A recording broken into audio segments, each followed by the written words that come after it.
Hello everyone, I am सार्थक, senior faculty बीपीडिया। तो आज की हमारी वीडियो का मेन एजेंडा क्या है?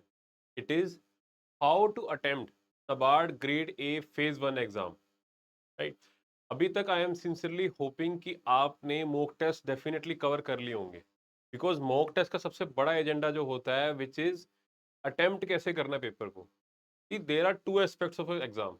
फर्स्ट इज द प्रिपरेशन, पढ़ाई, स्टडीज इसको बोलते हैं हम, कि हमने प्रिपेयर करने, टॉपिक्स प्रिपेयर करने, पढ़ना।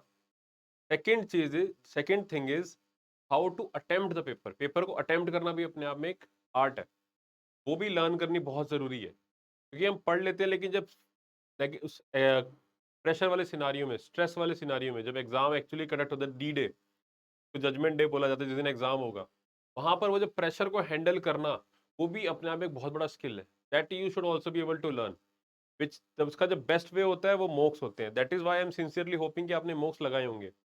बट होता क्या है कि मोक्स लगाने के बाद भी अगर आप मान लो कुछ points you are missing out, तो मैं उसी पॉइंट्स को आपको रिविजिट कराने के लिए ये वीडियो लेके आया हूँ। आपको जो है पेपर को फाइनली अटेम्प्ट कैसे करना है, इन केस अगर आपने पूरी तरीके से मोक्स नहीं भी लगाए, in that case also this is a very important video for you. आपको यहाँ से पता लगेगा कि आपको अटेम्प्ट कौन सा सेक्शन पहले अटेम्प्ट करना है, कौन सा बाद में करना है, किस पे कितना टाइम देना चाहिए, किस पे कितना कम टाइम देना चाहिए। इस वीडियो का मेन एजेंडा यही है। Okay. So without wasting any time, let's straight away dive into the question कि attempt, how to attempt the phase 1 exam. For that, this is the pattern. ये सब्जेक्ट्स हैं अपने एग्जाम के अंदर आएंगे, जो के अंदर अपने जो 5 सब्जेक्ट्स हैं, ये क्वांट, रीजनिंग, इंग्लिश, कंप्यूटर और डिसीजन मेकिंग।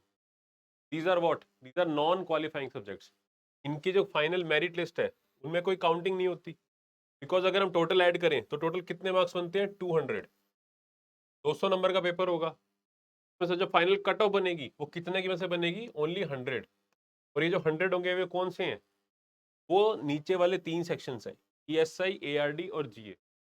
और ये जो ऊपर वाले हैं, these are only qualifying in nature, सिर्फ क्वालिफाइंग नेचर के होते हैं। तो फाइनल मेरिट लिस्ट सबकी सिर्फ 100 नंबर में से बनती है, 200 में से नहीं बनती। ऑल द पेपर आपका 200 नंबर का है। ये सब मैं आपको दोबारा क्यों बता रहा हूँ? बिकॉज आपको जो ये चीज फोकस करनी है कि आपको सबसे ज्यादा इंपॉर्टेंट आपके लिए कौन सब्जेक्ट्स है, किस पे ज्यादा टाइम देना है, किस पे नहीं। तो उसके लिए आपको ये जरूर पता होना चाहिए, ये चीजें दोबारा रिमाइंड करानी बहुत जरूरी है। तो अगर मैं आपकी जगह हूँ, मेरे को अगर सबसे पहले एग्जाम पे जाते ही सबसे पहले अटेम्प्ट करने के लिए मेरे को बोला जाए, तो मैं वो वाला सेक्शन पिक करूंगा के अंदर जाते ही मेरा दिमाग चलना स्टार्ट हो जाए। तो दैट, एक होता है ना, आप गाड़ी चला रहे हो तो स्टार्टिंग में अगर आपका ऑयलिंग और ग्रीजिंग अच्छे से हो जाए गाड़ी के अंदर, तो एक स्मूथ राइड होती है। तो सबसे पहले व्हाट आई डू, मैं सबसे पहले जाके सीधा क्वांट को हिट करूंगा। क्वांट ऐसा सेक्शन है कि जिसमें आपका दिमाग चलना स्टार्ट हो जाता है। और इवन इनफैक्ट जैसे आप एंटर करते हो एग्जाम के अंदर, जैसे आपके सामने क्वेश्चन पेपर, आपका दिमाग उस टाइम बहुत तेज स्पीड में भी होता है, बहुत ज्यादा उस टाइम थके नहीं होते, फ्रेश होते हो एकदम, पूरा आराम से क्वेश्चन हो भी जाते हैं, दिमाग चलना स्टार्ट हो जाता है। तो सबसे बेस्ट तरीका होता है कि सबसे ज्यादा ले जाती है क्वांट को उठाओ।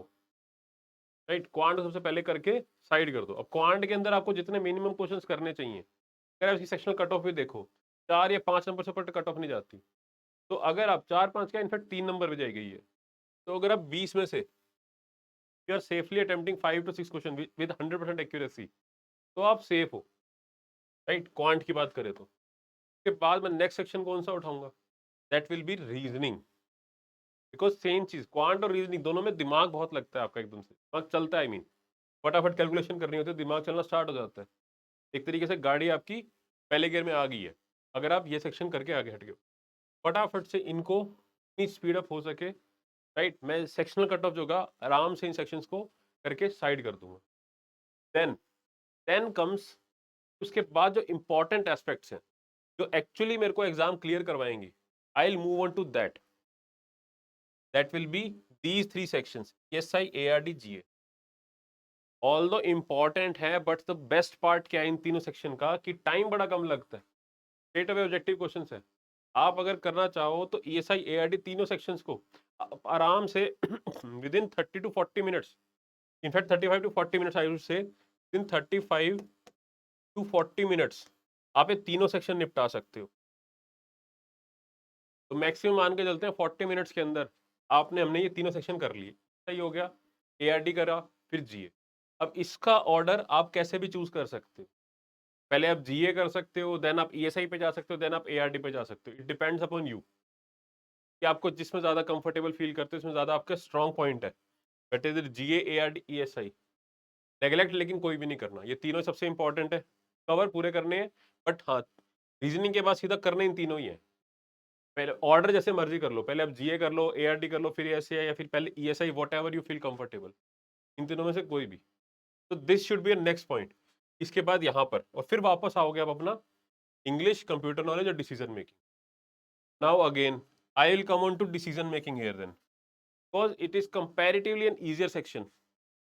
डिसीजन मेकिंग लोगों को इसकी नॉलेज नहीं होती, लेकिन कंपैरेटिवली एक ईजियर सेक्शन है। तो फटाफट से, क्योंकि यहाँ पर दिमाग लगाने के बाद थोड़ा दिमाग आपका एग्जॉस्ट हो चुका होगा, थक भी चुका होगा, तो उस टाइम थोड़ा ईजियर सेक्शन उठाना चाहिए। तो I will go to decision making. फटाफट से इसकी कट ऑफ सेक्शनल डिवीजन करके then I will move on to the English language part, और लास्ट में मैं सबसे लास्ट में करूंगा कंप्यूटर नॉलेज। तो this will be my order, right.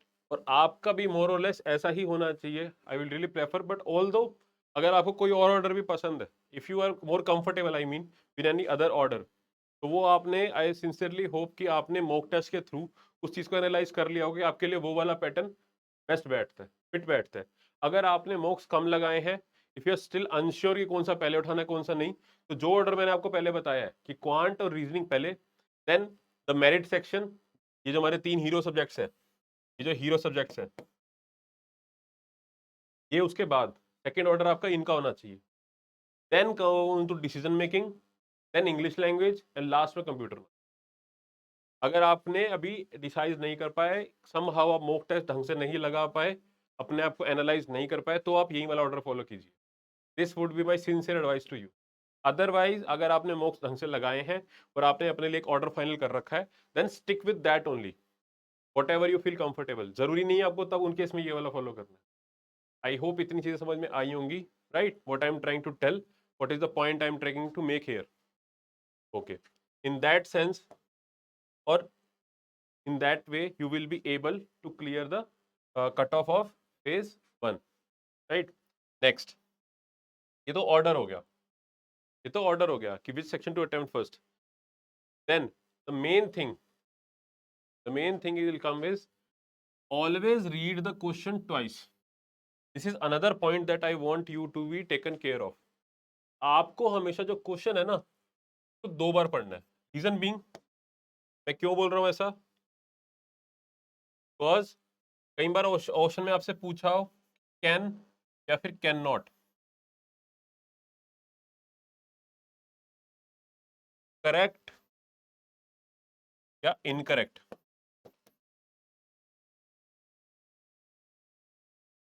What I am trying to tell, question में आपसे क्या पूछा हुआ है, आपसे करेक्ट ऑप्शन पूछा है या इनकरेक्ट ऑप्शन पूछे हैं। इट हैज आस्क्ड कि कैन दिस डू और कैन नॉट। इन वर्ड्स पे फोकस किया करो, can, can not, incorrect, not. ऐसे नॉट हाईलाइट भी कई बार किया होता है, कई बार नहीं भी किया होगा, जरूरी नहीं है नॉट वर्ड हमेशा हाईलाइटेड हो। Sometimes they do not highlight the not word also. तो आपको क्वेश्चन आता है लेकिन आपने क्वेश्चन ढंग से पढ़ा नहीं, मिस करके करे कराए में पानी फिर गया, तो वो भी सही चीज नहीं है। मेहनत जो करी है उसका रिजल्ट आना चाहिए। स्पेशली जो हार्ड वर्किंग बच्चे जिन्होंने बहुत मेहनत करी है इस एग्जाम के लिए, उनके लिए तो सबसे ज्यादा इंपॉर्टेंट एडवाइस रहेगी ये। आपको क्वेश्चन को हमेशा 2 बार पढ़ना है, क्वेश्चन को 2 बार पढ़ना है, गलत सिली मिस्टेक्स नहीं करनी। What you need to be taken, आपको क्या ये चीज देखनी है, always read the question twice so that to avoid silly mistakes.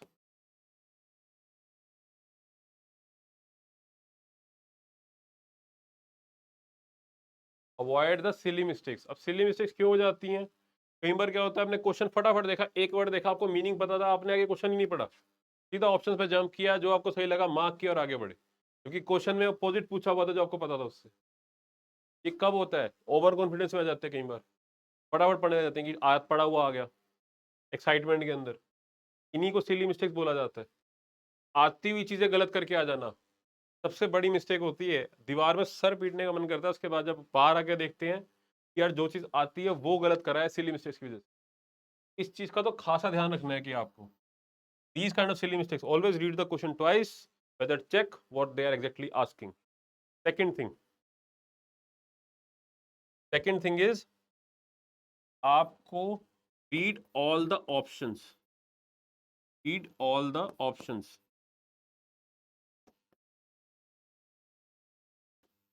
ये किसके लिए बोल रहा हूँ स्पेशली मैं?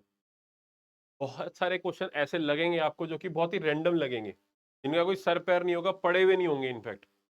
उन क्वेश्चन को कैसे टैकल करना है, उन क्वेश्चंस के लिए आप क्या करोगे, आपको क्वेश्चन पढ़ना जरूर है with all the options as well.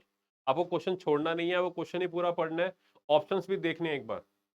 कई बार कुछ चीजें स्ट्राइक कर जाती हैं, कोई ऐसे पर्टिकुलर वर्ड हिट कर जाते हैं आपको कि पढ़िए तो उससे याद आ जाता है, क्वेश्चन सॉल्व हो जाता है। कई बार ऑप्शंस के अंदर ऐसे हिंट छुपे होते हैं, ऑप्शन सेट इस हिसाब से होते हैं कि आपको ना पढ़े हुए भी एलिमिनेशन के through you are able to solve that question. और ये कॉन्फिडेंस कब आता है? ये कॉन्फिडेंस तब आता है जब आपने अच्छे से हार्डवर्क किया हो, मेहनत कर रखी हो। अरे बस समझ में, आपको इस चीज का ध्यान रखना है अच्छे से कि आपको चाहे क्वेश्चन आता है चाहे नहीं आता, you have to read the question thoroughly and properly with the options. Options के साथ आपको क्वेश्चन को अच्छे से पढ़ना है। वहां पर आपको लॉजिकली भी थोड़ा सोचना है, स्मार्टली भी वर्क करना है। हार्ड वर्क से ज्यादा स्मार्ट वर्क काम आता है कई बार। स्मार्ट वर्क क्या होता है? यहीं से स्मार्ट वर्क होता है कि आपने हार्ड वर्क तो कर लिया, यू हैव स्टडी, आपने पढ़ लिया, जितना हार्ड वर्क पुट इन करना, जितनी पढ़ाई करनी थी कर ली, लेकिन उसके बाद स्मार्ट वर्क के रोल यहाँ पर आते हैं जब पेपर अटेम्प्ट करने की बात आती है। एक्चुअली वहां पर आपको स्मार्ट वर्क शो करना है कि भाई नहीं आता था तब भी कराए। कैसे कराए? क्योंकि कॉन्फिडेंस था अपने ऊपर, क्वेश्चन तो पूरा पढ़ना है, देख के गए थे, अच्छे से समझ के गए थे कि करना कैसे अटेम्प्ट। क्वेश्चन पढ़ा, ऑप्शंस देखे, लगा एक ऑप्शन स्ट्राइक किया, उसकी वजह से एलिमिनेट कर पाए और क्वेश्चन हो गया। That is the thing. तो आपको इस चीज का भी बहुत अच्छे से ध्यान रखना है।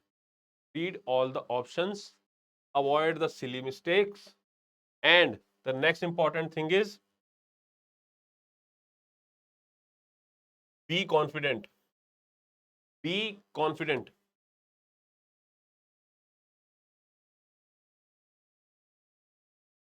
जितना पढ़ना था पढ़ लिए, डोंट वरी। अब आराम से अपना कॉन्फिडेंस को मेंटेन कीजिए। बी कॉन्फिडेंट की एंड यस यू कैन। दिमाग में एक बार भी कुछ नहीं सोचना कि ये नहीं होगा, कैसे नहीं होगा, कुछ नहीं। इतना पढ़ लिया इनफ है।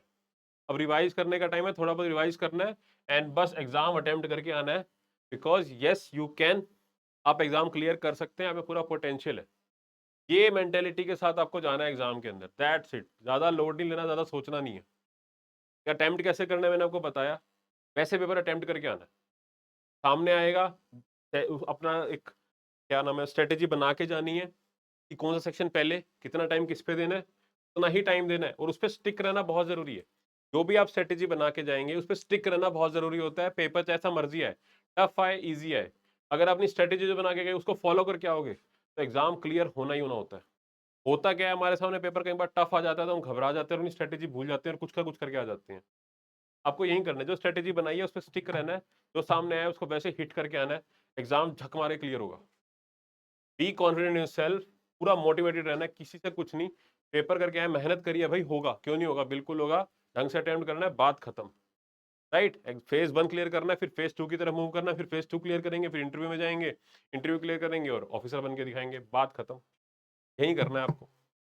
Alright, so with this I wish you all very good luck and I sincerely hope, और स्पेशली दो स्टूडेंट जिन्होंने पूरा हार्ड वर्क पुट इन किया है उनका डेफिनेटली इस एग्जाम में क्लियर हो। Right, so and one last request, if you are actually liking our videos, please do give us a thumbs up, and if you have any query, still if you have any query whatsoever, you can write to us in the comment section, और नीचे जो हमारा support number है उस पर call करके भी हम उनसे पूछ सकते हैं। अभी पीडिया will be there to help you out. Okay, so with this I wish you all very good luck. Till then, take care, bye bye.